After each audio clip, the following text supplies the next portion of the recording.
Hi, my name's Martin. I'm a webmaster and I've been doing this for over 20 years. I have a huge amount of commercial experience. I'm a Google partner, a Microsoft SQL programmer and analyst. And the idea behind this video is we're just going to take a 10-minute snapshot at a random website. I've just chosen it, I've had a quick look at it. I'm just going to go through some of the issues that I found with it for you. And this would form the basis of a video should you decide to purchase one yourself, which you can do underneath this video. So we'll get started. So the website that we're looking at is shavers.co.uk, and shavers.co.uk unremarkably sell shavers and various other things. So the first thing we're going to do, get straight in there, we look at it, they're on HTTPS, which is a good thing. And what they're doing here is they've got a secure socket layer.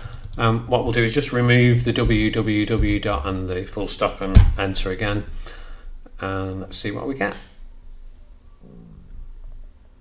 Okay, so here's the first problem. So there is no 301 redirect from the non-www variant to www, which basically means that this website, as far as Google are concerned, think it's got duplicate content. So each page can be found in two ways. And that's going to make me get rid of the S from HTTPS to HTTP. And although it does put it back in and resolves the www, it also produces a variable which is an SID, which if Google crawled it this way, they would actually find a third variant of the page as well. So this is far from good, and it would happen on every page. So there are basically three different variants of every page of the site. Okay, so we'll just sort that out and go back in. This time we're going to have a look at the source code of the page. So Google is the world's largest filing cabinet effectively, and within it are well over 1 trillion documents. This is a document which is a page of a website, and just imagine putting this page into a filing cabinet with 1 trillion documents and expecting Google to pull it out, not just based on some of this information, but on many factors.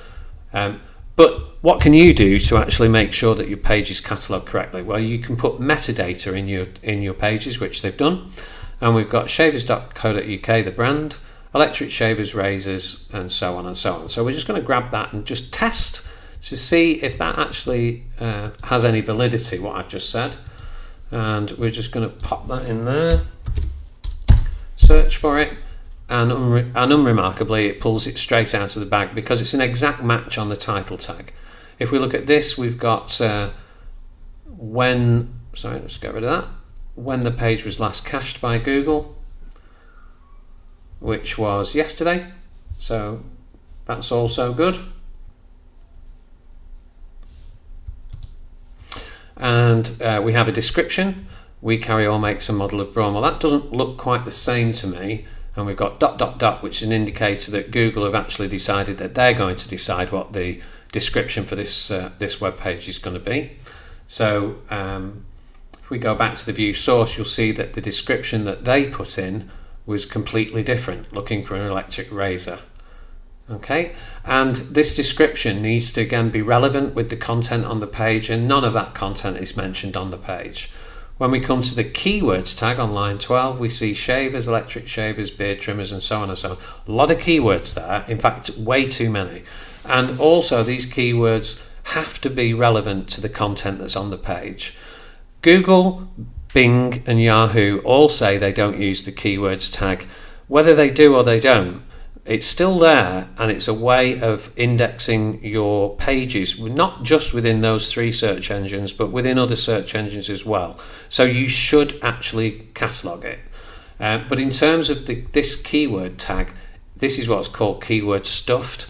It has lots and lots of keywords, many of which probably don't appear on the page, and we'll just test that to see if that's correct.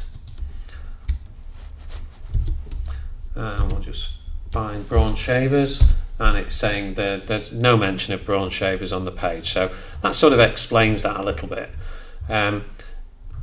If we come down the page, you can actually see the word brawn, but it's an image, and therefore that's not crawlable as such, and not crawlable for Google's all index.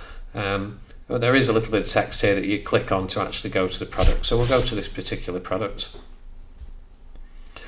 And when we get on this page, we've got a URL which is relevant to the actual product page itself. And again, we'll go to view page source. And we've got index follow, and we've got a title tag that's better, but this time it's not branded at the end, which it should have been. There's a description here, and we've got a keywords which are not accurate again, because we've just got Braun and then the series number and so on, with commas separating all of them, which is again a bit, well, not the right way to do it. If we come down now, we're looking for something called a canonical tag, and there it is. So that's good, and that's saying to Google that if they were able to reach this page by using, say, a sidebar filter, that as long as this page was being shown, then the canonical tag for it would read this. And we'd have to test that in a little bit more detail to know whether it was done properly. The viewport is for mobile. We've got various different objects here. We've got the Facebook pixel code, and then we've got Google Tag Manager, Trustpilot, which they look like they're a paying customer of Trustpilot because of the widget that they're using. Google Tag Manager, I think I just said that. But if you look at the rest of the page, it's fairly light on content, but we're just going to go back to it. As we scroll down here, we're just going to take this section of text and we're going to put that into Google and search for that. And we can see that there are lots of companies using the same text or very similar versions of the text. So it would have been better had they written their own short description for this product, which they've not done. But if they'd have written a unique one, that would have been good. Then we've got frequently bought together, and these items are checked. Not sure that that's a good idea. Following down a little bit further, we've got suitable spares, and then we've got specification, key features and description. The description should have been open first, not the specification, because the specification is the same for this product no matter where it appears on the web, whereas the description could have had unique content. So this description tag should be the first tag, and it should be open on the page to add to the relevancy of the document as you're filing it into Google. As it stands, it wouldn't be seen as such. And then further down, this is more interesting because this page gets diluted because it even pulls you off to a different part of the site which you may not be interested in.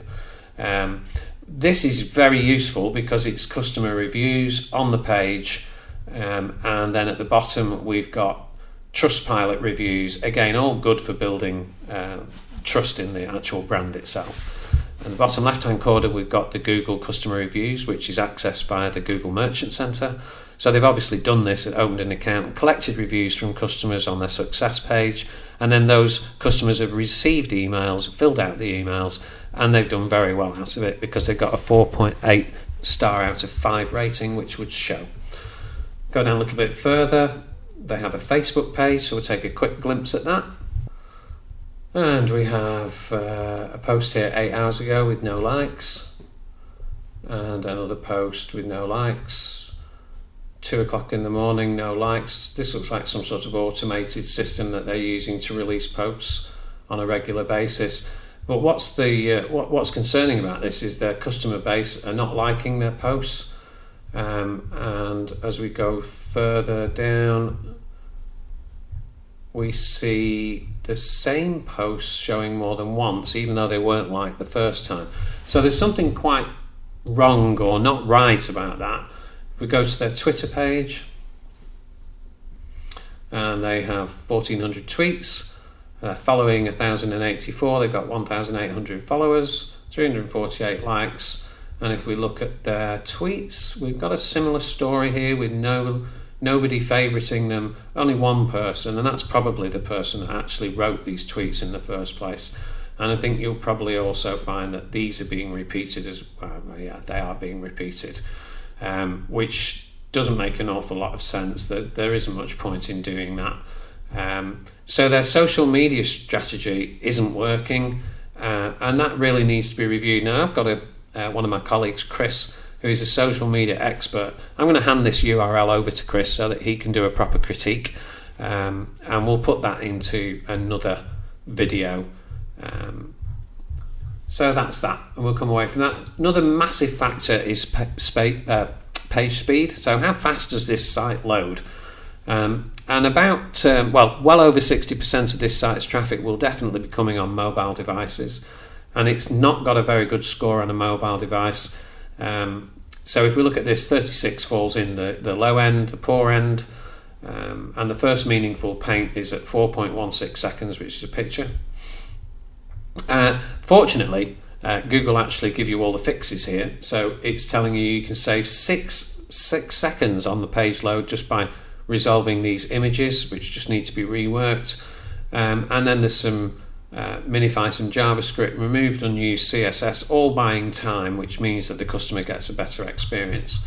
Let's have a look at the desktop. Desktop's a lot better. It's at the high end of the mid-range and very close to being in the green.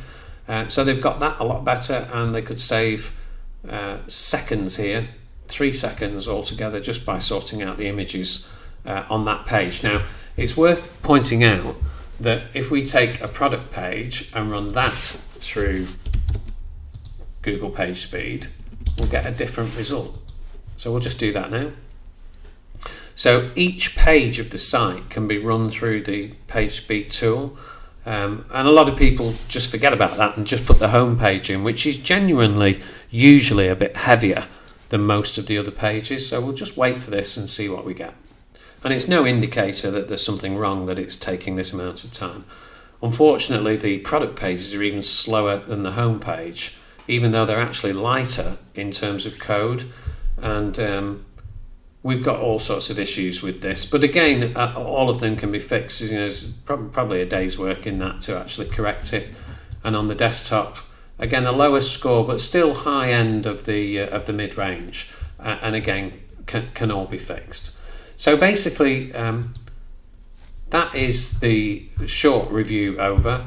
Well, I hope you've enjoyed it. If you'd like to purchase a review yourself, you can do so underneath the video.